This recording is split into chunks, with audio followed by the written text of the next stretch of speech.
ఇదెప్పుడు start చేసినావు అన్న YouTube ఈ షార్ట్ ఫిలిమ్స్ ఇంట్లోకి ఎట్లా వచ్చినావు అసలు ఇది ఒక పెద్ద మిస్టరీ. అంటే ఇప్పుడు మనిషి జీవితం యంత్రం అయిపోయింది. ఈ యాంత్రిక జీవనంలో రాను ఏమవుతుంది, సమయం తక్కువ అవుతుంది, ఒత్తిడి ఎక్కువ అవుతుంది. కాబట్టి ఈ తక్కువ సమయంలో ఈ ఒత్తిడిని తగ్గించడం కోసం మనం ఏం చేయొచ్చు అనేటువంటి ఒక ఆలోచనతోని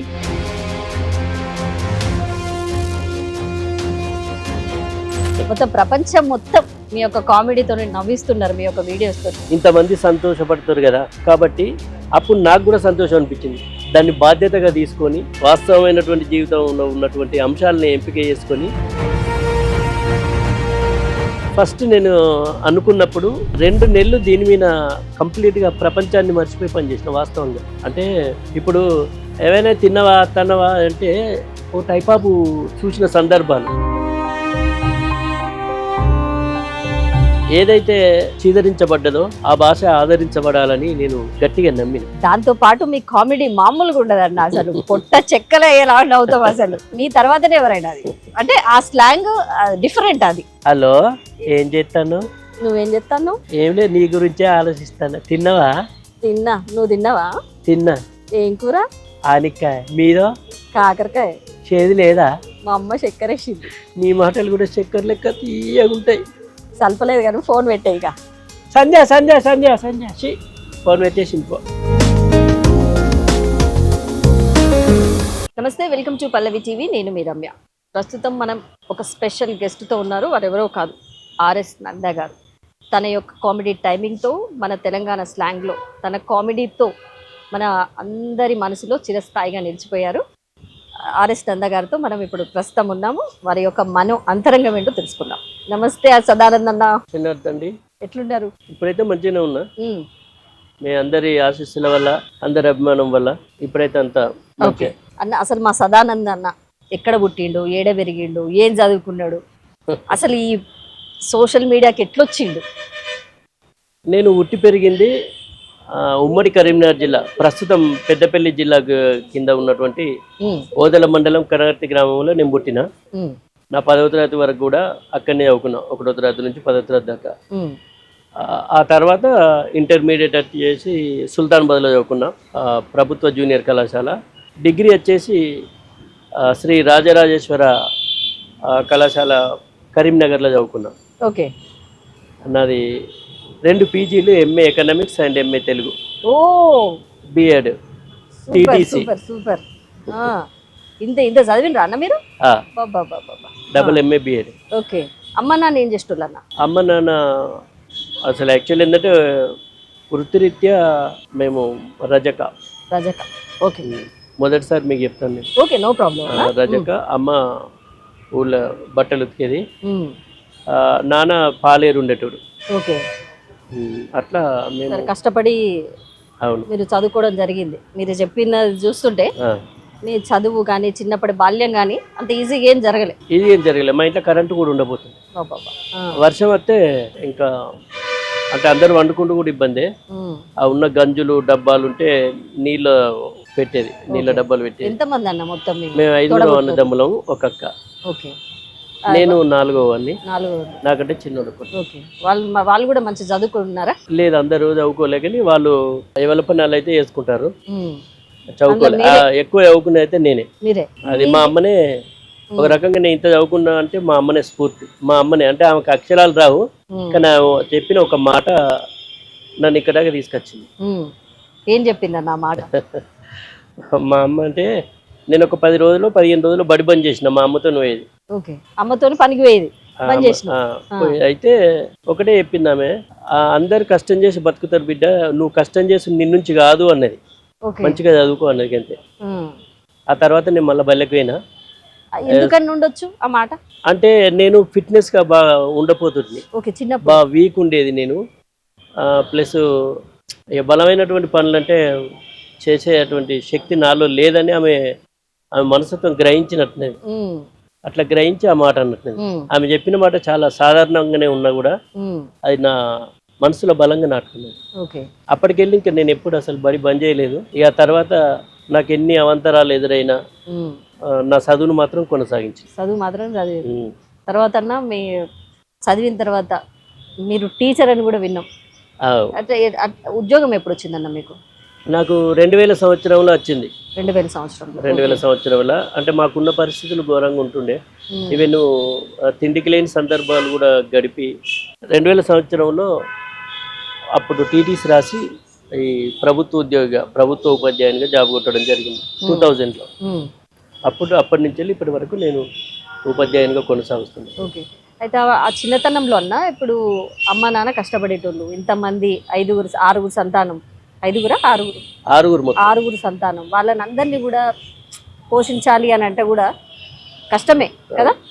ఆ టైంలో మీరు చదువుకోవడం అంటే మీరేమైనా పని చేసి చదువుకునేదా? ఈ ఫీజులు కానీ చిన్న చిన్నవి కొన్ని ఉంటాయి మీకు సంబంధించినవి. ఎంత గవర్నమెంట్ బల్లే చదువుకున్నా కూడా మనం కొన్ని ఫీజులు కట్టుకోవాలి. వాటికి ఎట్లా ఎవరన్నా హెల్ప్ చేసేటోళ్ళ, మీరే పని చేసుకునేటోళ్ళ? మాకు వాస్తవంగా పుస్తకాలు ఉండబోతుండే.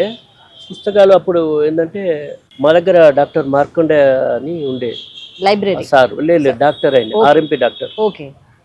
వాళ్ళ పిల్లలు నాకంటే ముందు అంటే సీనియర్. ఓకే. అలా అయిపోయిన తర్వాత వాళ్ళ పుస్తకాలు మాకు ఇచ్చేది.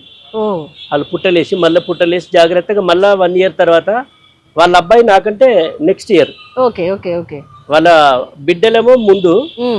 ఆమె 10th అయిపోగానే ఎగ్జాంపుల్ ఇప్పుడు ఆమెది 7వ తరగతి అనుకో, ఆమె 7వ తరగతి అయిపోగానే నాకు వచ్చేది పుస్తకాలు. మళ్ళీ నా నుంచి వెళ్ళి వాళ్ళకి అట్లా వాళ్ళ పుస్తకాలు మాకు 10th వరకు అట్లా ఉపయోగపడ్డాయి. వాళ్ళ ఇంట్లో మా అమ్మ పనిచేసేది. Okay okay okay. అట్లా పనిచేసేది, మేము కూడా పోయేది. సార్ చాలా మంచోడు, డాక్టర్ మార్కండే అని, చాలా మంచోడు డాక్టర్. కనగర్తే.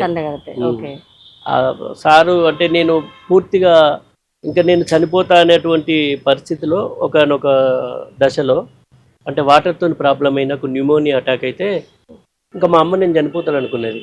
అరే, సీరియస్ జోన్ ఇక. ఎందుకు అట్లా అయింది? అది లంగ్స్ లో నంజు ఫామ్ అయ్యి ఇంకా జరిగింది. అది ఇంటర్మీడియట్ అయిపోయినాక అప్పుడు ఇంకా కానీ సారే ఒక సజెస్ట్ చేసి పలానా డాక్టర్ దగ్గరికి వెళ్ళురు అని చెప్పి పోయిన తర్వాత ఆ నుంచి వెళ్ళి మళ్ళీ 3 నెలలు రెగ్యులర్గా దానికి ఒక ఇంజెక్షన్ అవి ఉండే మెడిసిన్ సారే చూసుకుంటాడు. ఎప్పుడు ₹1 తీసుకోలేదు సార్. అట్లా చాలా ఎప్పుడు మోటివ్గా చెప్పేది, ఇట్లుండాలి అట్లుండాలి ఆరోగ్యంగా అని చెప్పేది. ఇంకా అప్పటికెళ్ళి నా ఫుడ్ సిస్టమ్ కూడా మారింది వాస్తవంగా. Okay okay. ఏం తీసుకుంటారండి ఇప్పుడు ఫుడ్ విషయంగా వచ్చింది కాబట్టి? అసలు మీరు ఏం తింటారు? అదొక రా ఫుడ్ తింటాను నేను.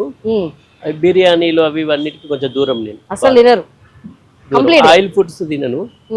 ఎప్పుడైనా తినాలి అని అనుకుంటే మాత్రం మా ఇంట్లో మా మిస్సెస్ బగారా వేస్తుంది. అట్లా అది ఇంట్రెస్టింగ్ గా ఒక పూట పర్ఫెక్ట్ గా తింటాను. తర్వాత ఏదైనా పూరి అయినా ఏవైనా ఎప్పుడో సుక్క తగ్గిపడ్డట్టు మా ఇంట్లో వేసినవి తింటా. కానీ బయటికి పోయినప్పుడు షూటింగ్ టైంలో అవి పోయినప్పుడు తప్పదు అన్నప్పుడు మాత్రం 1, 2 తింటాయి తప్పదు అన్నప్పుడు. అట్లని రిస్ట్రిక్షన్స్ ఏం పెట్టుకోను. అక్కడ ఏం లేనప్పుడు మాత్రం తప్పదు, ఏదో తినాలి మినిమం శక్తి కోసం. వదిన చేసిన ఫుడ్ తింటాం. మా అమ్మ తర్వాత అంత మంచిగా నాకు అంటే తిండి పెట్టి మంచిగా చూసుకునే మాత్రం ఆమెనే. ఆమె అంటే ఇష్టం నాకు.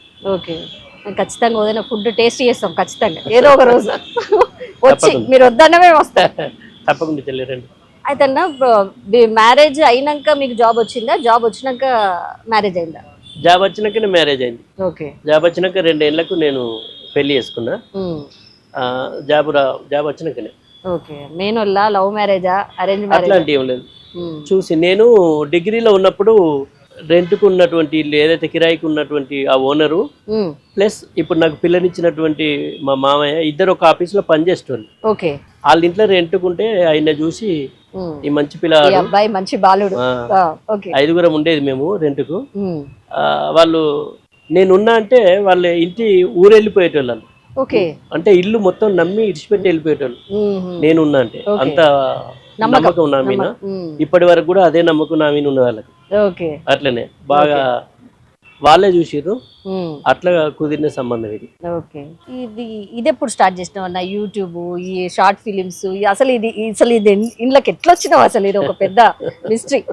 మీరు టీచర్గా ఉన్నారు, ఆ ప్రొఫెషన్ వదిలేసి ఇట్లా ఇంత మంది లక్షల మందిని తెలంగాణ కాదు అసలు మొత్తం ప్రపంచం మొత్తం మీ యొక్క కామెడీతో నవ్విస్తున్నారు మీ యొక్క వీడియోస్తో. అసలు ఎట్లా మొదలు పెట్టాలనిపించింది? అసలు ఎప్పుడు మీరు స్టార్ట్ చేసినప్పుడు ఏవీ లేవు అసలు, మీకు ఏ ధైర్యంతో మీరు స్టార్ట్ చేసిరు అసలు? యాక్చువల్లీ ఏంటంటే నాకు చిన్నప్పటికెళ్ళే మా ఊళ్ళో శ్రీ వెంకటేశ్వర 16mm అని ఒక ఓపెన్ థియేటర్ ఉండేది. ఓకే. పరదా కట్టి సినిమాలు వేస్తాను. ఓకే. అట్లా ఆ టైంలో నేను అక్కడ సినిమాలు చూస్తాను. అంటే సినిమాలు రూపాయి ఉండాలి టికెట్. ఓకే, రూపాయి టికెట్ అప్పుడు టికెట్. కానీ అట్లా నాకు ఏంటంటే ఇంటర్వెల్ టైంలో పోవచ్చు, ఇక ఫ్రీగా ఉంటుంది. ఓకే. అప్పటిదాకా ఇంటర్వెల్ వరకు బయట కూర్చునేటోని నేను, సినిమా చూడాలని ఇంట్రెస్ట్. అప్పుడు మన టికెట్ లేకుండా రానియరు కదా, ఇవితలనే ఉండేటోని. ఆ ఇంటర్వెల్ అయినాక సగం సినిమా అయిపోయినాక బయటికి అందరు వస్తే వాళ్ళతో కలిసిపోయేటోని. అట్లా సినిమా చూస్తుంది. ఆ తర్వాత కొద్ది రోజులకి ఏంటంటే వీళ్ళు అనౌన్స్ చేస్తారు కదా, ఆ అనౌన్స్ నేర్చుకొని నేనే అనౌన్స్ చేస్తే నన్ను ఫస్ట్కి వెళ్ళే సినిమా చూడించారు. ఇక అట్లా అనౌన్స్ చేసేది, ఎందుకంటే మనకు అప్పుడు రూపాయి అంటే చాలా గగనం మాకున్న సిచ్యువేషన్ లో. అట్లా సినిమా చూసి ఏదో ఒక రోజు నేను దీని మీద కనిపిస్తే మంచిగుండు అని ఒక చిన్న బీజం పడ్డది. అది నన్ను ఇక్కడ దాకా తీసుకొచ్చింది వాస్తవంగా. అట్లా నా నౌకరు వచ్చినాక 2007 2006 నుంచి వెళ్ళి మొదలైంది. కొన్ని ఫేస్ చేసిన నేను, అంటే సినిమా ఆడిషన్స్కు వచ్చి అవి ఇవి ఎక్కడ అసలు మనకు ఏ ప్లేస్ ఇంట్రెస్ట్ ఈ మూవీ సైడ్ స్క్రీన్ కనబడాలి అనేది ఇంట్రెస్ట్. అట్లా నేను కొన్ని ఆడిషన్స్కి వచ్చి కొన్ని ఆఫీసులు తిరిగి కొన్ని ఫేస్ చేసి ఏదో ఎక్కడ కూడా అంత నాకు నెగటివ్ ఫేస్ చేసిన నేను. ఓకే. ఓకే. ఇది కాదు, ఇప్పుడు నేను అందరికి నచ్చచ్చు నచ్చకపోవచ్చు, బట్ నేను బీ పాజిటివ్, నేను పాజిటివ్గానే ఉంటాను. మీకు నమ్మకం ఉంది? నా మీద నాకు నమ్మకం. ఇంకా వాళ్ళని ఎవరిని నిందించవలసినటువంటి అవసరం కూడా నాకు లేదు. ఎందుకంటే వాళ్ళ పరిస్థితులు ఎలాంటివో మనకు తెలియదు. నేను ఆడిషన్కి వచ్చినా వెళ్ళిపోయేటండి. అట్లా వచ్చి ఒక టైంలో తిరిగి వెళ్ళిపోయినప్పుడు అనిపించింది బస్సులో పోయేటప్పుడు, ఇది కరెక్ట్ కాదు, నేను నీళ్ళ చుట్టూ ఎందుకు తిరగాలి, నేనే ఏదో ఒక ప్రయత్నం చేస్తే సొంతంగా బాగుంటుంది కదా అని అప్పుడు పడ్డది నాకు. స్టార్ట్ అయ్యి 2006లో అట్లా స్టార్ట్ అయినటువంటిది. ఆ తర్వాత 2007లో ఇంకా కథలు రాసుకొని నేనే ఒక షార్ట్ ఫిల్మ్, అంటే ఇప్పుడు మనిషి జీవితం యంత్రం అయిపోయింది. ఈ యాంత్రిక జీవనంలో రాను రాను ఏమవుతుంది, సమయం తక్కువ అవుతుంది, ఒత్తిడి ఎక్కువ అవుతుంది. కాబట్టి ఈ తక్కువ సమయంలో ఈ ఒత్తిడిని తగ్గించడం కోసం మనం ఏం చేయొచ్చు అనేటువంటి ఒక ఆలోచనతోని తక్కువ టైంలో మొదలై తక్కువ టైంలో అయిపోవాలనుకున్నాం. అట్లా స్టార్ట్ ఎస్ అట్లా 5 నిమిషాల 10 నిమిషాల 15 నిమిషాలు అట్లా నేను ఫస్ట్ 5 6 ఇట్లా 8 ఇట్లా నిడివి పెంచుకుంటూ షార్ట్ ఫిల్మ్ చేసిన. ఫస్ట్ ఒక 10 షార్ట్ ఫిల్మ్ చేసినాక అది ఏమైందంటే సీడీ రూపంలో దుబాయ్ దాకా వేరే కంట్రీస్ కూడా పోయింది. జాతరలలో నా వీడియోలే అసలు ఇక్కడ చూసిన. నేను డైరెక్ట్ వేములవాడకు పోయినప్పుడు పేజ్ చేసిన, కొండగట్టు మా అన్నోళ్ళతో పోయినప్పుడు అందరు నవ్వుతారు, వీళ్ళందరూ ఎందుకు నవ్వుతారు అని నేను పోతే నా వీడియోని చూస్తారు, వాళ్ళు గుర్తుపట్టేసారు, ఇంట్లో ఉన్నది నువ్వే కదా అంటే నువ్వే అదే అంటే నాకేమనిపించింది, ఇంతమంది సంతోషపడతారు కదా, కాబట్టి అప్పుడు నాకు కూడా సంతోషం అనిపించింది. దాన్ని బాధ్యతగా తీసుకొని సమాజంలో ఉన్నటువంటి అంశాలనే, వాస్తవమైనటువంటి జీవితంలో ఉన్నటువంటి అంశాలని ఎంపిక చేసుకొని ఆశయాన్ని జోడించి అందిస్తే ఇంకా బాగుంటుంది అనే ఒక బాధ్యతతో ఇప్పటి వరకు నేను ఇట్లా చేసుకుంటూ వస్తున్నా, రాసుకుంటా. అట్లా అంటే సామాజిక అంశానికి కొంచెం ఆశయాన్ని జోడించితే ఇంట్రెస్టింగ్గా చూస్తారు అంతే అనే ఉద్దేశం కొద్దీ అది ఎండింగ్ వచ్చేసి ఒక సందేశం. అట్లా అంశం అనేది సామాజిక అంశం, దానికి జోడించడం హాస్యం, ఎండింగ్లో ఒక సందేశం. ఈ పాయింట్లు పెట్టుకుని నేను వర్క్ చేసుకుంటాను. ఈ కథ, స్క్రీన్ ప్లే అన్ని మీరే? ప్రతిదీ నేను, మొత్తం మీరే, అన్ని నేను. డైరెక్షన్ కానివ్వండి, మాటలు, లిరిక్స్, ప్రతి ఒక్కటి. అవును, చాలా కష్టం కదన్న, అన్ని మీరే బాధ్యత అంటే. కానీ తప్పదు మనకు. ఇప్పుడు మనిషికి ఏదన్నా ఒకటి ఉండాలి వెనకాల. నా వెనకాల ఏం లేదు, శూన్యమే, నాకు కనిపించేది శూన్యమే. కానీ ఆ శూన్యంలో ఏదో నేను వెతుక్కోవాలి. ఆ శూన్యం ఎవరు కనిపించలేరు, నేనే కనిపిస్తాను మళ్ళీ తిరుగుతుంది. కాబట్టి నేనే అన్ని చేసుకోవాలి. ఆ శూన్యం కనిపించకుండా ఉండాలంటే అన్ని పాత్రలు నాయే కనిపించాలి. మనం ఎవరి దగ్గరికి పోయి చెప్పలేము, అడగలేము. అందరూ నాలాగా ఉంటారు, మీలాగా ఉంటారు అని అనుకోవడానికి కూడా లేదు. కాబట్టి అందుకోసమే అన్ని నేనే చేసుకుంటేనే అది తప్పైనా ఒప్పైనా జడ్జి నేనే అయిపోతా. కాబట్టి అన్ని నేనే చేసుకుంటూ వస్తున్నా. అయితే మీరు ఇప్పుడు చెప్పినంత ఈజీగా ఉండదు, ఏది కూడా జరగలేదు. జరగలేదు కాదు. మీరు ఫస్ట్ మీరు ఇప్పుడు యూట్యూబ్ స్టార్ట్ చేయాలి అని అనుకున్నప్పుడు మనకి ఏమీ తెలియదు అప్పుడు. ఉమ్, మీకు ఒక అవగాహన అయితే ఉంది, ఉమ్. ఎట్లా మొదలు పెట్టారు కెమెరాలు కానివ్వండి, ప్రతి ఒక్కటి ఐటమ్. ఇప్పుడు మీరు ఎంత జాబ్ చేసినా కూడా కొన్ని, ఇప్పుడు కెమెరామ్యాన్స్ కానివ్వండి, ఇట్లాంటి కొన్ని ఎడిటింగ్స్ ఇవన్నీ అవును, ఎట్లా ఇంతమంది చేసుకున్నారు? కోఆర్డినేషన్ ఉంటుంది. అది ఎట్లా ఎట్లా కోఆర్డినేట్ చేసుకున్నారు? ఫస్ట్ నేను అనుకున్నప్పుడు ఒక 2 నెలలు దీని మీద కంప్లీట్గా ప్రపంచాన్ని మర్చిపోయి పనిచేసిన వాస్తవంగా. ఉమ్, మీరు చెప్పారు కదా అంత ఈజీ కాదని, అవును. నిజంగా కూడా ఈజీ కాదు. ఫస్ట్ ఆ ఆలోచన రావడం అనేది పెద్ద టాస్క్ లాగా కనిపించింది ఉమ్, ఇట్లా ఆలోచించినాక. కానీ దాన్ని అమల్లోకి వేయడం అనేది, ఇంకా కార్యరూపం దాల్చడం అనేది పెద్ద టాస్క్, ఇంకా టాస్క్. ఎందుకంటే దాని వెనుకాల కొంతమంది కోఆర్డినేషన్ కావాలి, చాలా. ఆర్థికపరమైనటువంటి అంశాలు ఉంటాయి, అవును, సాంకేతికపరమైనటువంటి అంశాలు ఉంటాయి. అవును. ఇవన్నిటిని మనం ఒక వేదిక వెనికి ఒక తొవ్వలగా తీసుకురావాలంటే ఇప్పుడు ఉన్నంత టెక్నాలజీ కూడా ఇప్పుడు లేదన్నా మీరు స్టార్ట్ చేసినప్పుడు. అసలు లేదు, మా కరీంనగర్లో ఉమ్, అసలు మొత్తానికి లేదు. లేదు. కానీ ఉమ్, ఒక బలమైనటువంటి సంకల్పం ఉంటుంది చూసిరా, ఉమ్, అది కష్టాలు కనిపించవు, లక్ష్యం కనిపిస్తుంది. ఉమ్, నేను అదే, నాకు లక్ష్యమే కనిపించేది. ఉమ్, నేను పడుతున్న కష్టం ఎంతో నాకు తెలుసు, అది నేను ఒక్కనే అనుభవిస్తా. బట్ ఆ లక్ష్యంలో ఉమ్, చాలా మంది చూస్తారు ఆ లక్ష్యాన్ని. అవును. అంటే నేను ఇచ్చినటువంటి ఏదైతే ఉంటుందో ఉమ్, అది అందరు చూస్తారు. కొంతమందికి నవ్వు, కొంతమందికి ఆరోగ్యం, ఇవన్నీ కలబోసుకొని ఉంటాయి. కానీ కష్టం మాత్రం ఒక్కడే మీరు పడాలి. ఒక్కరే. ఆ, కాబట్టి నేను దానికోసం బాధపడలేదు. వాస్తవం ఏంటంటే పెళ్లిళ్ళు తీసేటువంటి కెమెరామెన్ ఉమ్, పట్టుకున్నాం.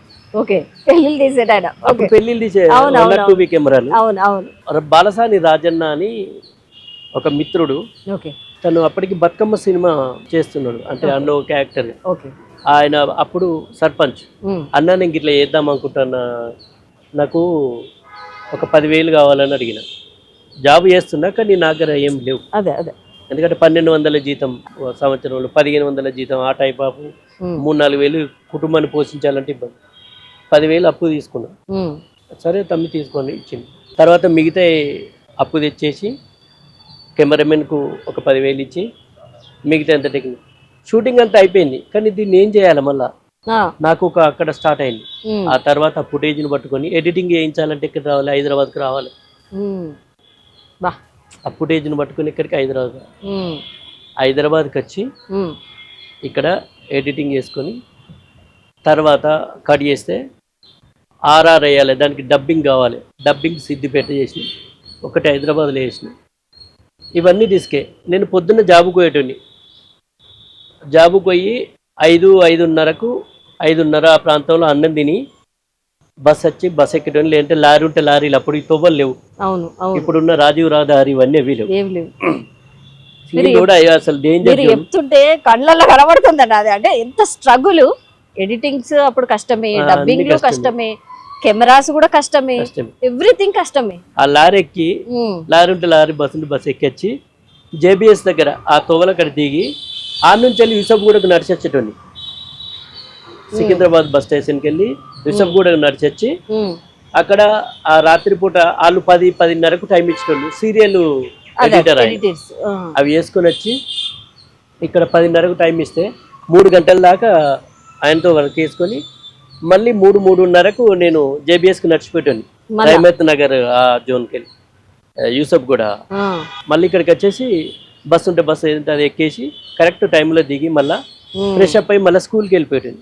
పొద్దంతా అక్కడ ఇంకా నా నిద్ర అంతా ఓన్లీ ఆ బస్సు లారీలో, ఆ బస్సుల్లో లారీలో నా ఆ నిద్ర సమయాన్ని కేటాయించుకుంటాను. అట్లా నేను ఇట్లా ఎన్ని రోజులు స్ట్రగుల్ అయినా అట్లా చాలా. అంటే అక్కడ అసలు ఒక స్టూడియో ఏర్పడేదాకా, ఆ తర్వాత ఇక కొన్ని షార్ట్ ఫిల్మ్స్ వచ్చేసిన తర్వాత కొంతమంది తయారయ్యారు ఇక టెక్నికల్ గా కూడా అక్కడ. ఆ తర్వాత సిద్దిపేట ఒక 10 సంవత్సరాలు కష్టపడ్డారా, 5-6 ఏళ్ళు. చాలా అసలు క్రూషియల్ టైం అంటే ఒక 5 years అసలు ఘోరంగా కండ్ల నీళ్ళే. అంటే మనకు వెనకాల ఎవ్వరు సపోర్ట్ చేయరండి. ఎప్పుడైనా ఎదిగిన తర్వాత నావోడు అని చెప్పుకుంటారు, కానీ ఆ తర్వాత వీనికి ఏం పని లేదా అంటే ఎక్కువ. అయితే మీరు ఇప్పుడు ఆ టాపిక్ వచ్చింది కాబట్టి, మీరు మొదలు పెట్టినప్పుడు మీరు బాగా వినరు, ఏం పని లేదా, ఏంటిది, అసలు ఏంటి ఇవి అని ఫ్యామిలీ మెంబర్స్ కానివ్వండి, ఫ్యామిలీ మెంబర్స్ అనున్నారా తెలియదు. ఎస్, అంటే ఒక దశలో మా మిస్సెస్ కూడా పాపం, అంటే ఆమె అన్నది ఏంటంటే మిగతా ఇంక జాబ్ ఉన్నది ఇక్కడ పని లేదా అంటాను. కానీ నేను కొన్ని పేజ్ చేసిన అంశాల వల్ల ఏమైనా పర్వాలేదు అనుకున్నాను నేను. ఓకే, అంటే ఇప్పుడు ఏమైనా తిన్నవా తన్నవా అంటే ఓ టైప్ ఆఫ్ చూసిన సందర్భాలు, అదేం భాష, అది పనికిరాని భాష అనే టైపులో చూసిన సందర్భాలు కొన్ని పేజ్ చేసిన. అందరూ అట్లా ఉండకపోవచ్చు, కొంతమంది అట్లా అన్ని మనస్తత్వాలు ఒక తీరు ఉండే కదా, అంత ఇరిటేట్గా చూసి అంత ఇరిటేట్గా హేళన చేసినటువంటి సందర్భాలు కూడా కొన్ని నేను ఫేస్ చేసిన.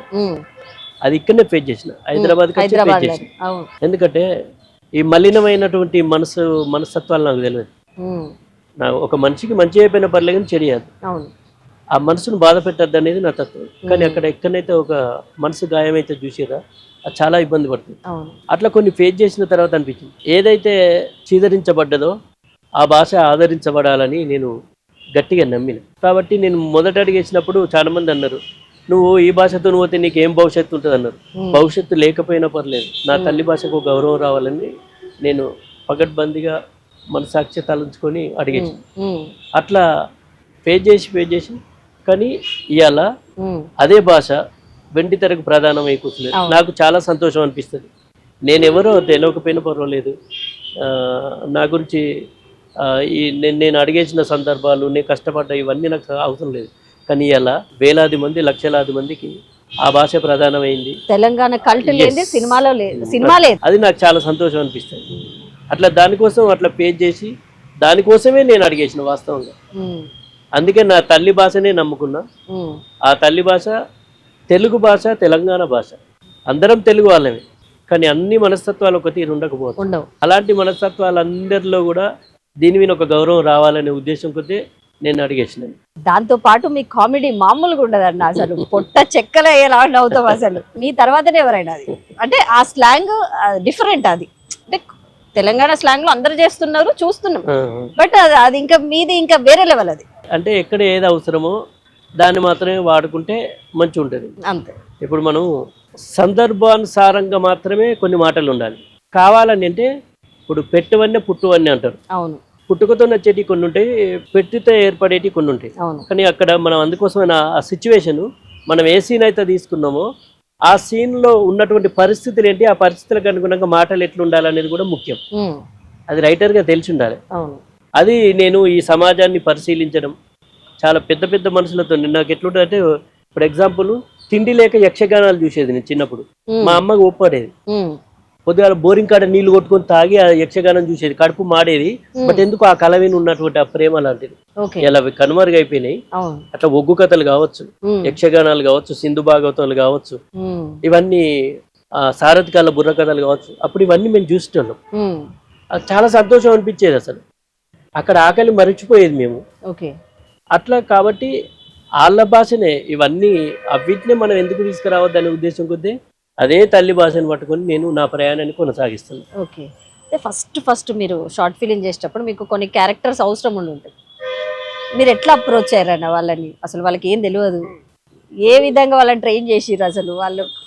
యాక్చువల్లీ నాకు ఎలాంటి శిక్షణ లేదు. వాస్తవంగా నేను రైటర్గా కొత్తనే, నాకు తెలిసింది రాసుకున్నా. బట్ ఇట్లా ఉండాలనేది ఒక విజన్ ఉంది నాకు. ఓకే, ఇట్లా తీయాలని ఒక విజన్ ఉన్నది నాకు, వీళ్ళతో ఇట్లా మాట్లాడించాలని ఒక విజన్ ఉన్నది నాకు. ఓకే, ఇవన్నీ ఉన్నది. దీని మీద కాన్సెప్ట్ ఇట్లా మొదలై ఇట్లా ఎండ్ కావాలని ఉన్నది ఇవన్నీ.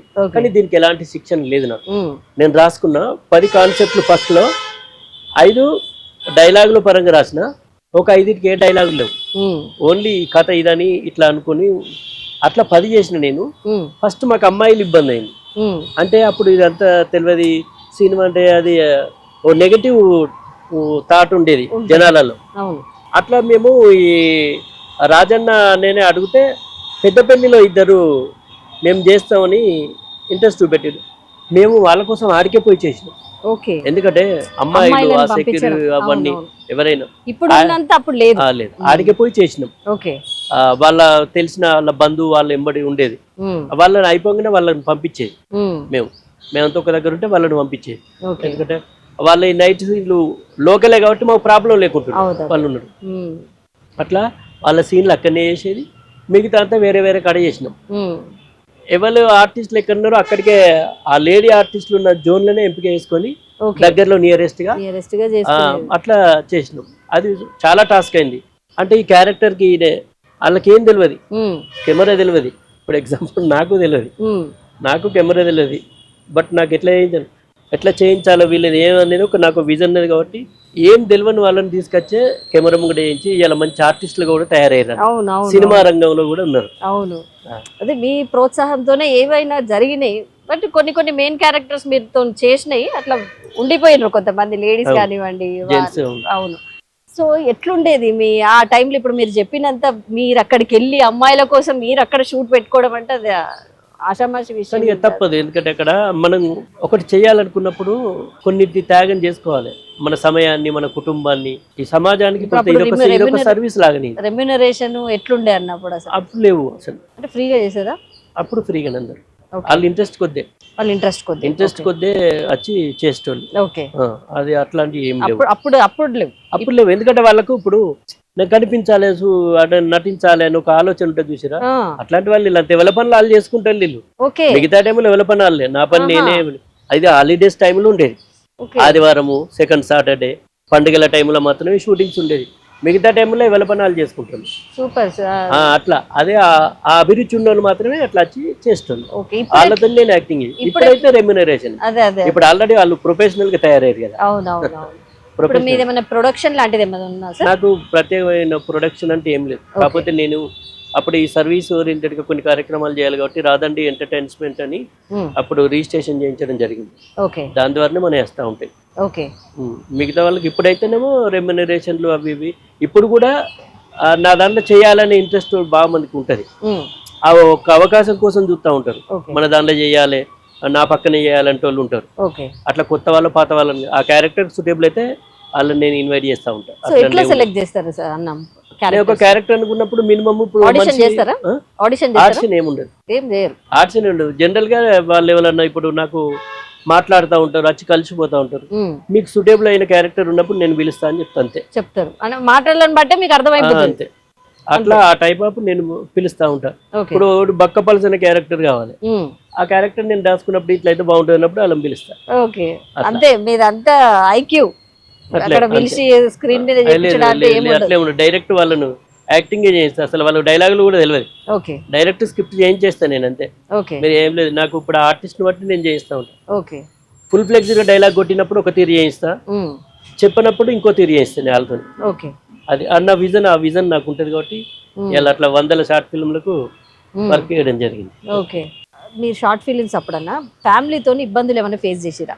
లేదు, ఇప్పటి వరకు ఫేస్ చేయలేదు. నేను ఒక ఏంటంటే ఆ వాస్తవంగా ఒకనొక దశలో చాలా అప్పుల్లోకి కూరుకుపోయి పొద్దంతా డ్యూటీ చేసుకొని రాత్రి నిద్ర లేకుండా రాసుకొని హాలిడేస్ అయితే షూటింగ్లకని పోయి ఇవంతా అవసరమా? పోనీ దీని ద్వారా ఏమన్నా బెనిఫిట్ ఉందంటే అది కూడా లేదు. అంటే లాస్ట్ కు ఇల్లు అమ్మే కాడికి వచ్చింది. ఉన్న ఇల్లును కూడా అంటే ఎందుకో ఇక అది నాకు భాష వినున్న ప్యాషన్ అంతే. వాస్తవంగా భాష కోసం ఇవన్నీ నేను ఎక్కడేమో దాపు ఎప్పుడు ఎక్స్పీరియన్స్ చేయలేదు. ఆ టైంలో మా మిస్సెస్ ఒక్కటే, అటు రెస్ట్ లేదు, పోనీ సంపాదన లేదు, దానికి తోడు అప్పు. ప్రతి నెల 5,000 అప్పే. నా జీతం పొంగ 5,000 అప్పే. స్పెషల్ అంటే కొంతమంది మంచితనానికి మనుగడ లేదంటారు కదా, కొంతమంది చేసిన దానివల్లనే నేను అట్లా ఆర్థికపరమైనటువంటి ఇబ్బందులు ఎదుర్కొన్నా. అట్లా ఆ టైంలో ఇవన్నీ మనకు ఎందుకు అన్నది నేను జస్ట్ చిరునవ్వు నవ్వు వెళ్ళిపోయినంతే. ఎక్స్ప్లెనేషన్ కూడా ఏమి ఇవ్వలేదు, జస్ట్ నవ్వు వెళ్ళిపోయినంతే. ఇవి అవసరం అంటే ఎందుకంటే ఇప్పుడు ఆమె అనే దానిలో కూడా వాస్తవం ఉన్నది. కరెక్ట్ అన్ని చూస్తుంది, ఫేస్ చేస్తుంది.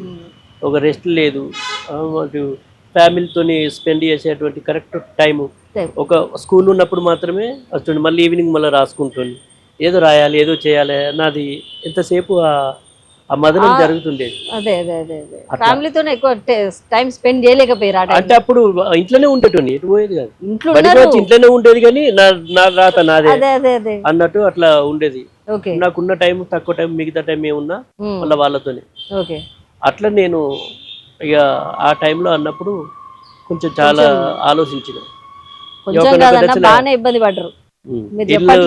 ఇల్లు అమ్ముతా అని చెప్పిన నేను. అన్నప్పుడు ఒక రకంగా కళ్ళల్లో నీళ్ళు వచ్చినాయి. ఒకటే అన్నది, ఇప్పుడు కష్టపడి కట్టుకున్నాం, అప్పు వేసుకొని లోన్లు తెచ్చే కట్టుకున్నాం, మా మామయ్య ఇచ్చింది అది. ఆ తర్వాత ఇది పోతే మళ్ళీ మనం కొనుడు కుదరది, మీరు ఇంకెంతన్నా కష్టపడండి అనేది అప్పుడు మళ్ళా. కానీ ఇల్లు అమ్ముతానని అప్పుడు రాత్రిపూట కూడా పాటలు రాస్తున్నాయి. బడికి వచ్చిన తర్వాత ఏమన్నా సాంగ్ దొరికితే 500కు నా పేరు ఉండదు. ఎందుకు? నా పేరు అవి ఏం పెట్టుకోకుండా రాస్తుంది. ఏదో పాటలు అంతే, నాకు కావాల్సింది పైసలు అంతే, అట్లా రాసిస్తుంది. ఇది కూడా జరిగింది అంటే నాకు కావాల్సింది కుటుంబం. ఇప్పుడు సదన్న అనేవాడు నవ్విస్తాడని తెలుసు, కానీ వెనకాల తెలియదు కదా. అట్లా నేను చేస్తుంది. ఇంకా బడికి వచ్చిన తర్వాత అట్లా రాసి అట్లా పైసలు ఎవరో ఒకరు అన్న మాకు ఈ పాట కావాలి ఒక ఉండేది, అట్లా తీసుకునేది, వాళ్ళు పైసలు ఇచ్చేది. ఇంత డిమాండ్ అని కూడా ఎప్పుడు అడగపోదు, వాళ్ళ పేర్లు వేసుకునేది. పేర్లు వీళ్ళని కావాల్సింది అట్లా. ఆ తర్వాత ఇంకా ఇవన్నీ చేసుకుంటూ చాలా 2017 వరకు చాలా స్ట్రగుల్ ఫేస్ చేసిన. 2017 వరకు 17 వరకు. ఆ తర్వాత కరోనా టైం. ఆ కరోనా టైంలో మన వీడియోస్ ఎక్కువ స్ప్రెడ్ అయినాయి. అదే అడుగుదాం అనుకుంటున్నా. ఎక్కువ స్ప్రెడ్ అయినాయి.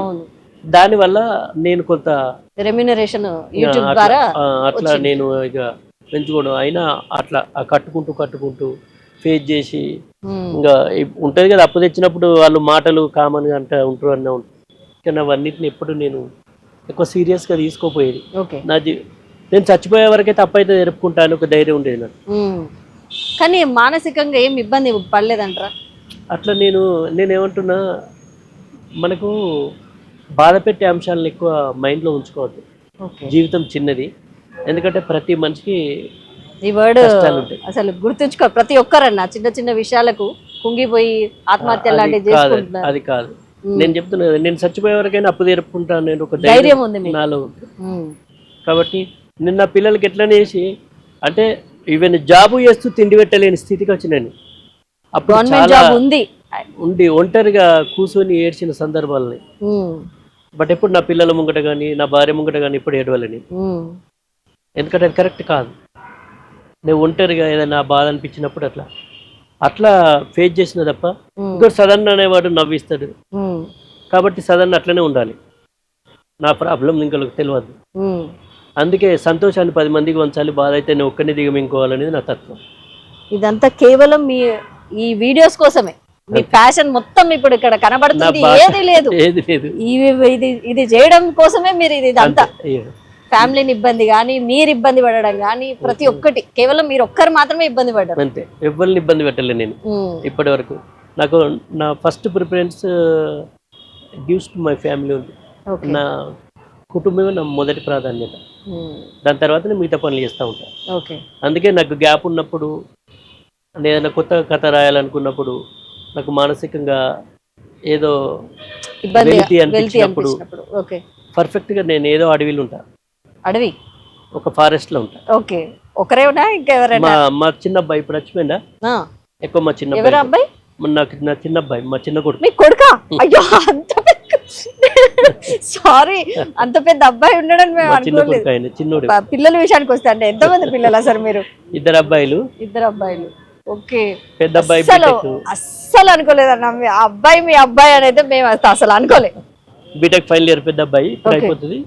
చిన్న అబ్బాయి డిగ్రీ ఫైనల్ ఇయర్. ఇప్పుడు తను మన రిలీజ్ అయ్యే వీడియోలు ఎడిటర్ కూడా తనే చిన్నోడే. మీరు అసలు మిమ్మల్ని చూస్తే అసలు మీకు అంత పెద్ద అబ్బాయిలు మేము నమ్మము. అట్లా ఎక్కువ ఫారెస్ట్ లో గడుపుతాం. 10th క్లాస్ ఇంటర్ వాళ్ళు అనుకున్నాం. నా నిజం చెప్తున్నా, అంత పిల్లలు ఉండొచ్చు అని అనుకున్నాం.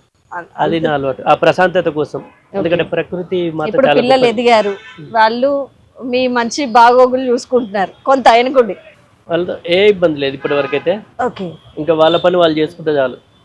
2 అబ్బాయిలు కాబట్టి ప్రాబ్లమే లేదు. ఇంకా ఒకటేనండి, కోట్లు సంపాదించకపోయినా పర్లేదు, కానీ మన కడుపు నిండడం కోసం ఇంకొని కడుపు కొట్టద్దు అనేది నా అభిప్రాయం. అట్లా నా పిల్లలకి అదే చెప్తున్నా. ఇప్పుడు తాతలు తండ్రులు సంపాదించిన ఆస్తులతో మనం ఎదగలే, సొంత కష్టార్జితంతో ఎదిగినాం. నేనేందో వాళ్ళు చూసిరు. అందుకే నా పిల్లల్ని ఎక్కడ హాస్టల్లో పెట్టలే. గవర్నమెంట్ కాలేజీలో అవుతారు పిల్లలు. గవర్నమెంట్ కాలేజీ అంటే నేను ఎందుకు చెప్తున్నంటే మన స్తోమతను బట్టే ఆ స్టెప్ వేయాలి. చదివేటోడు ఎక్కడనే అవుతాడు అనిపిస్తుంది నాకు. ఇప్పుడు నేను అక్కడికి వెళ్ళి వచ్చిన కదా, కాబట్టి మా పిల్లలను హాస్టల్ అనే ముచ్చటే లేదు, నా దగ్గరనే ఉంచుకున్నా, నా దగ్గరనే చదివించుకున్నా. ఒకటి బీటెక్ అయిపోతుంది, ఒక డిగ్రీ అయిపోతుంది. అది కూడా గవర్నమెంట్ బల్లనే చదివించారు. ఇప్పుడు గవర్నమెంటే 10th వరకు వాళ్ళు చదువుకున్నారు, అట్లే లేదు ఉన్నాయి. కానీ నాకు వాళ్ళకి ఏదంటే ఇప్పుడు నేను నాకున్నంతలో నేను చేయగలను. బట్ ఎక్కడనో హాస్టల్ వేసి ఏవో వేసి వదలు. నేను హాస్టల్ వేసిన తర్వాత నా పిల్లలకు తల్లిదండ్రుల వాల్యూ కూడా తెలియదు. ఓకే, తల్లిదండ్రుల ప్రేమానురాగాలు కూడా తెలియదు. తల్లిదండ్రులు ఏం చేస్తారు, ఎట్లా ఉంటారు అనేది కూడా తెలియదు. ఓకే, రేపు తర్వాత వాళ్ళకి గంతే ఉంటుంది. నేను తండ్రిని కొడుకు అనే బంధమే తప్ప ఈ ప్రేమ అనురాగాలు తల్లిదండ్రుల మధ్యలో ఉండే ఇవన్నీ ఈ పిల్లల మధ్యలో తెలియదు. ఉండవని అది వాళ్ళు ఏదన్నా కానీ ఇక్కడ బర్రెలు కాసుకొని బతికిన మధ్య కానీ మాతోనే ఉండాలని డిసైడ్ అయినండి. అంటే నాకు ఇంత ఇట్లా బతకాలి, అవి ఇది చేయాలి అనే ఆ ఆలోచన నాకు ఎప్పుడు లేదు. వాళ్ళు ఇక్కడనే ఉండాలని అనుకున్నా, అట్లా ఉన్నారు వాళ్ళు. వాళ్ళు కూడా ఇప్పుడు ఇడిచిపెట్టే దాబోరు. యాక్ట్ చేస్తారా వాళ్ళు కూడా? లేదు, అట్లాంటివి యాక్టర్స్ కాదు, ఎడిటర్స్. అంటే మీ దాంట్లో షార్ట్ ఫిలిమ్స్ లో ఏమైనా క్యారెక్టర్ లేదు, అట్లాంటివి అయితే ఏం లేదు. లేదు, నాది ఎట్లుంటుందంటే ఆ క్యారెక్టర్ కు సూటేబుల్ అయిన పర్సన్ కే ఇస్తా. ఈయన మా బామ్మర్ది, మా అన్న కొడుకు, మా తమ్ముడు అట్లాంటివి ఉండేది. ఆ క్యారెక్టర్ కు కరెక్ట్ సూటేబుల్ అయితేనే ఇస్తా. అట్లనే ఎంపిక చేసుకుంటా తప్ప నా దగ్గర వాళ్ళు అదే ఏముండదు, అది ఉండదు. మీ దగ్గరికి క్యారెక్టర్స్ కోసం వచ్చిన వాళ్ళని తీసుకుంటారా, లేదు మీరు ప్రత్యేకంగా ఫోన్ చేసి మీరు?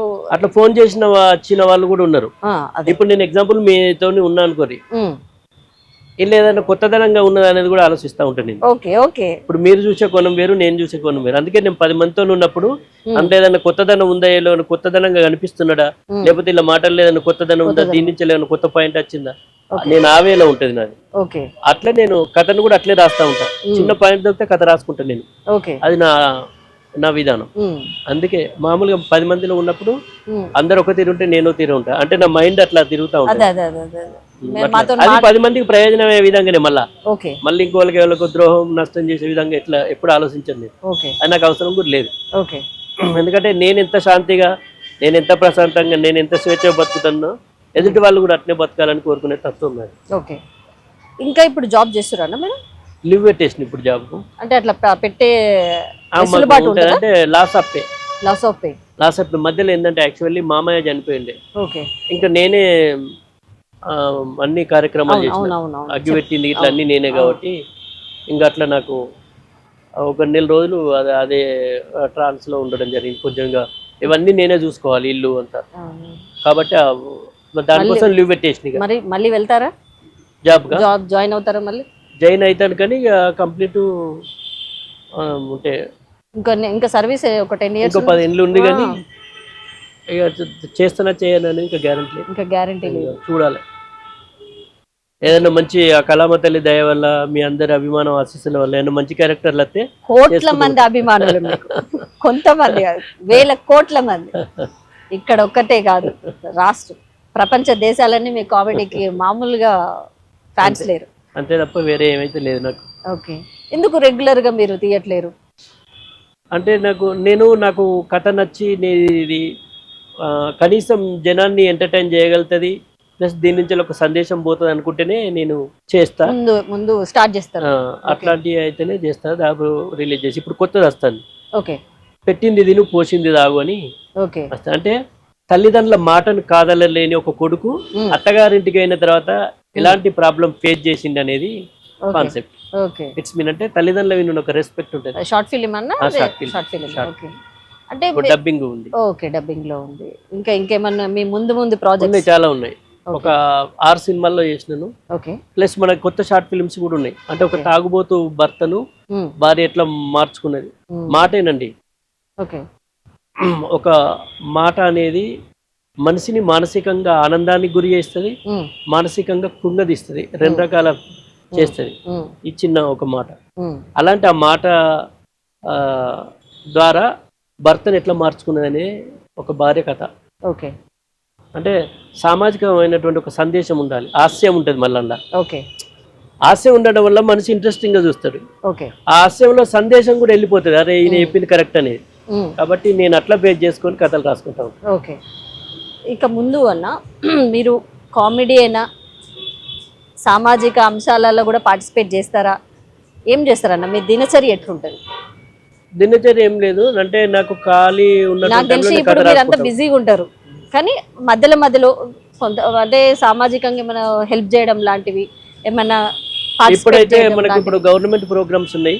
గవర్నమెంట్ ప్రోగ్రాంలలో కూడా నేను నా ద్వారా చేస్తూ ఉంటాను ఎడ్యుకేషన్ కి సంబంధించి.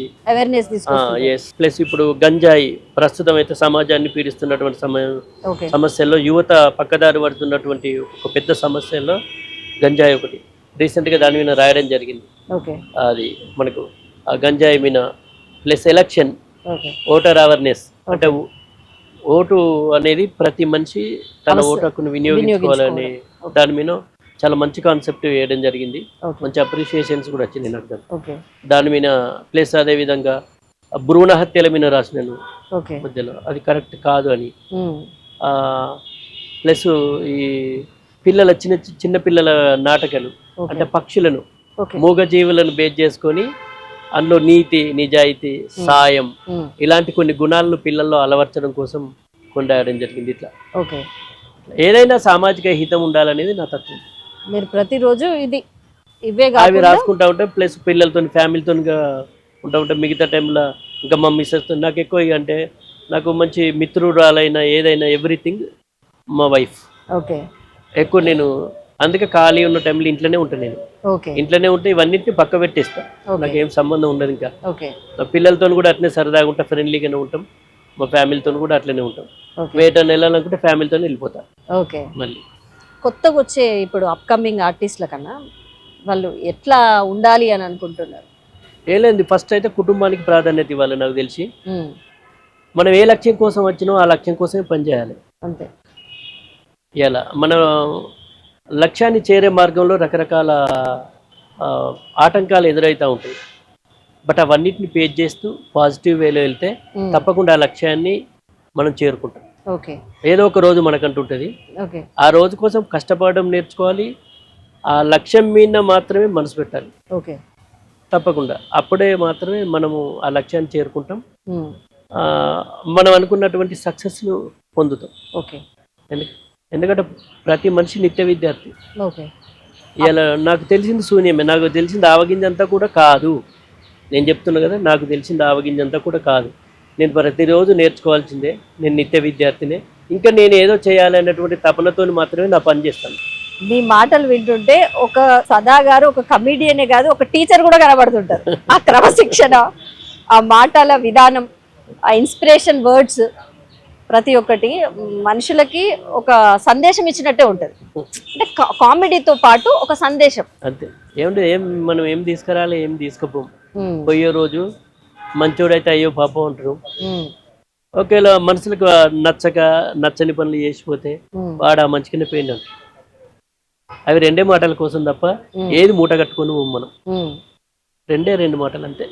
ఆ రెండు మాటల కోసమే మనిషి ఈ నాటకంలో తన పాత్ర మంచిదా చెడ్డదా అనేది ఈ సమాజం పరికిస్తూ ఉంటుంది. ఓకే. ఆ సమాజాన్ని అందరికీ చివరకు మిగిలేది అవే రెండు. ఇప్పుడు ఏంటంటే ఒక వయసులో ఆవేశం ఉంటుంది, ఆ తర్వాత ఆలోచన ఉంటుంది, ఆ తర్వాత అయ్యో గిట్లెందుకు ఆయన అనిపిస్తుంది. ఇంతే. ఈ 3 దశలతోనే మనం ముగిసిపోతుంది మన జీవితం తప్ప నథింగ్ ఏముండదు. అందుకే ఈ ఆవేశమైనటువంటి దశ ఏదైతే ఉందో ఆ ఆలోచన సమర్థవంతంగా ఉంటే మనం మంచి మార్గంలో వెళ్తాం. ఓకే. అంతే. అప్కమింగ్ ఆర్టిస్టులకి సదానంద్ అన్న ఏమన్నా హెల్ప్ చేస్తాడా?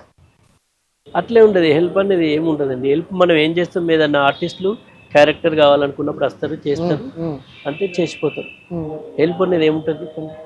మాట సాయమో లేకపోతే ఇంకేదైనా? లేదు, అసలు నాకు ఎవరు తెలుసా నేను మాట సాయం చేస్తాను. ఒకవేళ వచ్చిండ్రు అన్న నా జీవితంలో ఇప్పటి వరకు నాకు నేనే సాయానికి పోవాలి. ఇప్పటి వరకు ఎవరి దగ్గరికి నా కష్టాలు నష్టాలు అన్నీ నేనే అనుభవించాను. దేనికోసం ఇప్పటి వరకు నేను ఎవరి దగ్గరికి పోయి చేయి చాపలే. నాకు ఆకలి అవుతుందని అన్నం పెట్టమని పోలేదు, ఆర్థికంగా సాయం చేయమని పోలేదు, నాకు ఏదో ఇవ్వని పోలేదు, ఏం చేయలేదు. నాకు తెలిసింది ఎవరైనా వస్తే నాకు తెలిసింది ఓకే, నాకు క్యారెక్టర్ కావాలంటే అది తెలిసిన సాయం తప్ప నాకు మిగతా ఇంకా నాకు తెలిసింది శూన్యమే. ఓకే. సదానంద్ అన్న విజన్ ఏంటిది అసలు? విజన్ ఏం లేదు, నా బొందిలో ప్రాణం ఉన్నంత వరకు నవ్వించాలనేది ప్రయత్నం, నా పని అంతే. ఓకే, ఇంతవరకు ఈ జీవిత ప్రయాణంలో ఒక ఇన్స్పిరేషన్ పర్సన్ అంటే ఎవరు చెప్తారు? ఇన్స్పిరేషన్ అనేది ఏం లేదు, కష్టపడి ఎదిగే వాళ్ళే ఇన్స్పిరేషన్ ఎప్పుడైనా. మనకంటే ముందు తరాలు ఎవరైతే ఉన్నారో, మనకంటే ముందు ఉన్నారో, కష్టపడి ఎదిగిన వాళ్ళే స్ఫూర్తి. ఓకే, అది ఎవరైనా కావచ్చు. ఇప్పుడు అదే మీకంటే చాప్లిన్ కావచ్చు, ఎగ్జాంపుల్ చెప్తాను. అమ్మా, నాన్న, టీచరా, మా అమ్మనే. ఎందుకంటే నా కళ్ళ ముందు ఒక మనిషి ఎట్లా కష్టపడ్డదో నేను చూసిన. తను పొద్దంతా పనిచేసి వచ్చి ఆ టైంకి ఎవరైనా వస్తే ఉన్న అన్నం పెట్టి నీళ్లు తాగి పండుకున్న సందర్భాలను మా అమ్మాయి చూసిన నేను. అంటే ఇప్పుడు చెప్తే ఒక రకంగా అంటే అది గుండెలో చాలా బాధ అనిపిస్తుంది. మా అమ్మ పడ్డ కష్టం అలాంటిది. రాత్రి ఆ టైము మా ఇంట్లో కరెంటు లేని సందర్భం, రాత్రి 10ంటికో 11ంటికో టైంలో అన్నం పెట్టి వస్తే పొయ్యి ముట్టించి అన్నం వండి పెట్టింది ఇంట్లో. ఆ రోజు ఆమె తినకుండా అన్నం కూడా, అంటే ఉన్న బియ్యంలో అన్నం పెట్టింది. అట్లాంటి తల్లి అంతకంటే స్ఫూర్తి ఇంకేం కావాలి చెప్పండి? కళ్ళ ముంగట చూసిన దానికంటే ఏముండేది? కనిపించిన తల్లే నాకు స్ఫూర్తి. కళ్ళ ముంగట చూసిన ఆమె కష్టమేందో చూసిన. ఈ మధ్యలో ఒక మిత్రుడు మా అమ్మ గురించి రాస్తూ ఊరికే అమ్మ అని రాసింది. మా అమ్మ గురించి, మా అమ్మ రీసెంట్గానే చనిపోయింది, జస్ట్ 2 ఏళ్ళు అవుతుంది. ఆమెకు నాకున్న అనుబంధం అంత గొప్పది. నేను ఎప్పుడన్నా వస్తున్నాను తెలిస్తే నేను వేరే దగ్గర ఉండేది కదా, మా అమ్మకి ఉండేది, మా సదన్ నత్తండ అని చెప్పేది, నా కోసం ఎదురు చూసేది. అంతకంటే ఇంకా స్ఫూర్తిదాత ఉంటారు. ఇప్పుడు మీ ఎదుగుదల అమ్మ చూసింది, ఎట్లా ఫీల్ అయిందన్న? చాలా సంతోషపడేది. ఒకసారి ఒక ప్రోగ్రామ్ చేస్తూ వచ్చినాక జ్వరంతో వచ్చిన, ఎవరికన్నా నీ మీద పడ్డాయో బిడ్డ, ఇట్లాంటి అద్దు చేయకు, నీవు సపరేట్గా పని చేసుకుని ఉండు బిడ్డ అన్న. ఎందుకన్నది అంటే అందరికన్నా ఒక తీరు కాదు, నరదిష్టి చాలా చాలా డేంజర్ అనే విషయం ఆమె చెప్పేసింది అప్పుడు. నువ్వు మంచిగా కావచ్చు కానీ ఎదుటోళ్ళ కళ్ళుంటాయి చూసినావా, నీవిన వాడేటి, అది మంచితనం ఉండకపోవచ్చు, అద్దు బిడ్డ ఎందుకని. ఆ రోజు నేను అప్పుడు సంవత్సరం 9 ఏళ్ళు, 9 ఇయర్స్, నేను 9వ సంవత్సరంలో నేను స్టేజ్ ఎక్కిన. 9వ సంవత్సరంలో నేను వేరు ఊర్లలో స్టేజ్లో విన్న ప్రోగ్రామ్ 9 సంవత్సరాలు ఉన్నప్పుడు. అప్పుడు మా అమ్మ ఇది కళ్ళ దిష్టి మా అమ్మ అంటే ఆ టైంలో ఆ రోజు నేను హాస్పిటల్కి తీసుకుపోయి ఇంటికి తీసుకొచ్చిన తర్వాత మా అమ్మ దిష్టి తీసేసింది. అంతకంటే స్ఫూర్తిదాత ఎవరుంటారు? ఆమెనే నా ఇన్స్పిరేషన్. అంటే ఆమె కష్టపడే విధానం చూసిన, ఆమె చెప్పే మాటలు చూసిన, ఆమెతో కలిసి ఉన్నటువంటి రోజులు చూసిన, నాకు అందుకే నాకు బెస్ట్ ఫ్రెండ్ మా అమ్మ. మా అమ్మతో నాకు బాగా అటాచ్మెంట్ ఉండేది. ఎందుకంటే ఆమె నేను మంచంలో పడి చచ్చిపోతాడు అనేటువంటి సందర్భం ఫేస్ చేసినప్పుడు కూడా మా అమ్మ ఏడుస్తూ కళ్ళ నీళ్ళు తీస్తుంటే, మా అమ్మ కళ్ళ నీళ్ళతోనే నా పెదవులో విన్న నవ్వు, నా కళ్ళల్లో నీళ్ళు కారినాయి. కానీ నేను ఎప్పుడు భయపడలేదు చచ్చిపోతా అని. అది ఎందుకో అప్పుడు అట్లా ఉండేది. ఎందుకంటే ఏదో ఒక రోజు మనం వెళ్ళిపోయేటోళ్ళమే. ఈ ఉన్న రోజులు నీ పాత్ర నువ్వు పోషించాలి. అందుకే నేను భగవంతుడు నువ్వు ఇవన్నీ చేయాలనే ఆపిండేమో అనిపిస్తుంది. అమ్మ మొన్న 2 ఇయర్స్ అవుతుంది. ఇప్పుడు నాన్న చిన్నప్పుడే చనిపోయింది. అందుకే ఒక్కతే ఇవన్నీ ఫేస్ చేస్తూ కుటుంబాన్ని పోషిస్తూ అందరి పెళ్ళిళ్ళు చేసి, ఏమీ లేదు వెనకాల. 20 గుంటల భూమి ఉంటే మా నాన్న చనిపోయినాక అమ్మేసి అప్పుల కింద. ఎవరి జీవితాలు వాళ్ళు, మీ ఫ్యామిలీలో అందరు వాళ్ళ యొక్క సెటిల్డ్ స్ఫూర్తిదాత అమ్మ అంతే. అట్లా అందుకోసం ఆమె గొప్పది.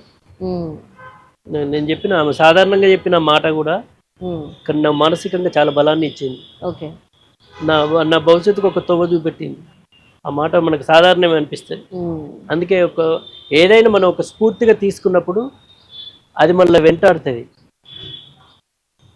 ఆ వెంటాడే విషయంలో ఎదుగుదల కనిపిస్తుంది, మన కష్టం కనిపిస్తుంది. బట్ ఆ కష్టం విలువ మనకు నార్మల్ అనిపిస్తుంది, కానీ ఎదుగుతూ ఉంటాం మనం. అవును, ఆ మాటలు మనకి ఎస్ అది కనిపిస్తుంది. ఏమంటే నేను వెంటాడుతూ ఉంటుంది, అది అంత ఈజీగా అది నీడలాగా వెంటాడుతూనే ఉంటుంది అట్లా. అందుకే నాకు మా అమ్మ ఒక్కరికి అదే అన్న. అయితే మీకు ఫస్ట్ అన్న మీకు ఒక డైలాగ్తోని హై రీచ్ వచ్చిన, ఇంత ఫాస్ట్గా ఇది ఇట్లా అవుతుంది అని అనుకునే 2 డైలాగ్స్ ఉంటాయి, అది ఫస్ట్ ఒకటి చెప్పండి అన్న, ఏంటిది అది ఆ డైలాగ్? అది ఒకటి నాకైతే మామూలుగా ఉండదు ఒకటి. కాకరకాయ కూర మీద రాసిన ఏంటిది అది? కుట్టల్లో గుసగుస అనేటువంటి షార్ట్ ఫిల్మ్ లో ఓకే ఇద్దరు మాట్లాడుకుంటా ఉంటారు. వీళ్ళు అమ్మ నాన్న ఏమనుకుంటారంటే పిల్లల్ని కాలేజీకి పోయిరు అనుకుంటారు, కానీ ఓకే వీడు కాలేజీకి ఒక అమ్మాయితోని ఒక దగ్గర పోయి మంచిగా ముచ్చట పెట్టుకుంటా ఉంటారు. ఓకే అలాంటి మనోళ్ళు వాళ్ళు ఫోన్ చేసి మాట్లాడుకో, హలో ఏం చేస్తాను, నువ్వేం చేస్తాను, తిన్నవా? అదే అన్నా నేను ఇప్పుడు. అదే మీరు కూడా ఒక ఫోన్ తోనే ఆ డైలాగ్ చెప్పండి. కాకరకాయ ఏం కూర? నాకు కూడా అదే ఇష్టం. అంటే మీదేం కూర అంటే కాకరకాయ. చేదు లేదా? మా అమ్మ చక్కెర వేసింది. నీ మాటలు కూడా చక్కెర లెక్క తీయగుంటాయి. సల్పలే ఫోన్ పెట్టే అంటారు. ఆ డైలాగును టిక్ టాక్ లో యుఎస్ నుంచి వెళ్ళేమో చిన్న పిల్లలు చేసి ఫస్ట్ చేసినటువంటి నాకు తెలిసి ఫస్ట్ తెలుగు డైలాగ్ అదే ఏంటి. ఓకే, మిలియన్ వ్యూస్ పోవచ్చు కదన్నది. అది చాలా అసలు ఎంత మంది చేసిర్రు. ఈవెన్ టైటానిక్ సినిమాకి కూడా ఆపాదించారు ఆ మాటలు. టైటానిక్ హీరోయిన్ కూడా తిన్నవా ఏం కూర, ఆ డైలాగ్ అంటే చాలా స్ప్రెడ్ అయింది చాలా మందికి.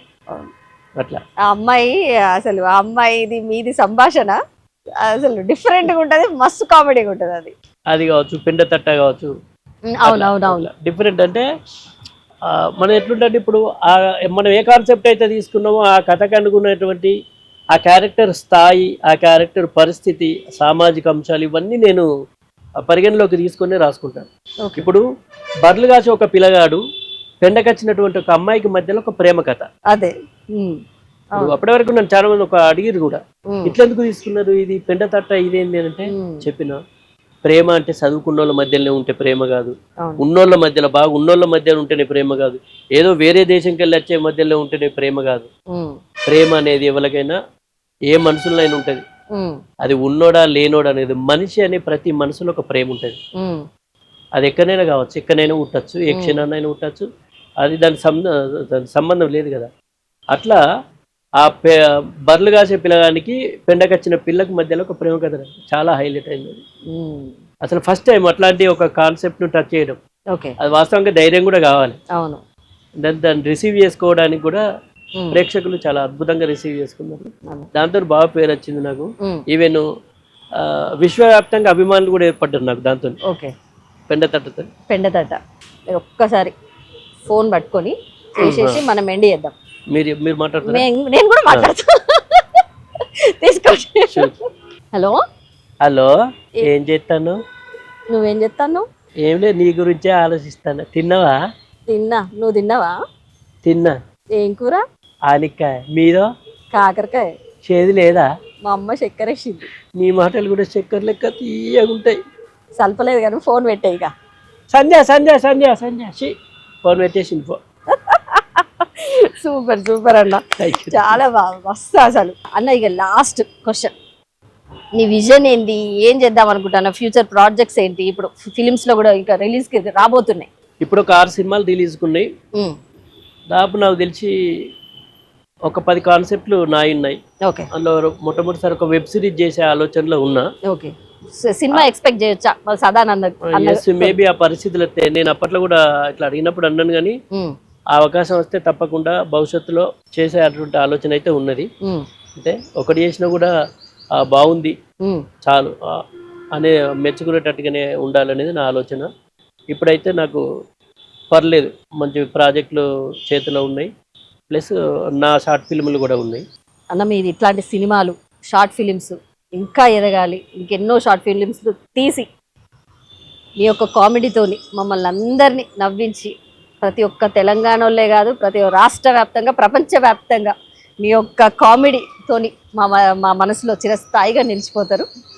ఇట్లాంటి ఎన్నో తీయాలని కోరుకుంటూ తప్పకుండా పల్లవి టీవీ ప్రేక్షక దేవుళ్ళందరికీ శనార్థి. మీరందరూ కూడా ఎప్పుడు ఆనందంగా ఆరోగ్యంగా ఉండాలనే నా యొక్క షార్ట్ ఫిల్మ్లన్నీ సామాజిక హితంతో కూడుకునే విధంగా, హాస్యంతో ఒక సందేశాత్మకంగా ఉండే విధంగానే నేను చేసుకుంటూ పోతా ఉన్నా. మీ ఆదరణ, మీ అభిమానంతో ఇలా మీతోని ఇట్లా మాట్లాడగలుగుతా ఉన్నా. మీ ఆదరణ, మీ అభిమానం ఎప్పుడు ఇట్లనే ఉండాలని, మీరు ఎప్పుడు కూడా ఆనందంగా ఆరోగ్యంగా ఉండాలని, మీ ఆనందాన్ని, మీ ఆరోగ్యాన్ని ఎల్లవేళలా కోరుకునే మీ ఆర్ఎస్ నంద. జనానందమే సదానందం. థ్యాంక్స్ అన్నా.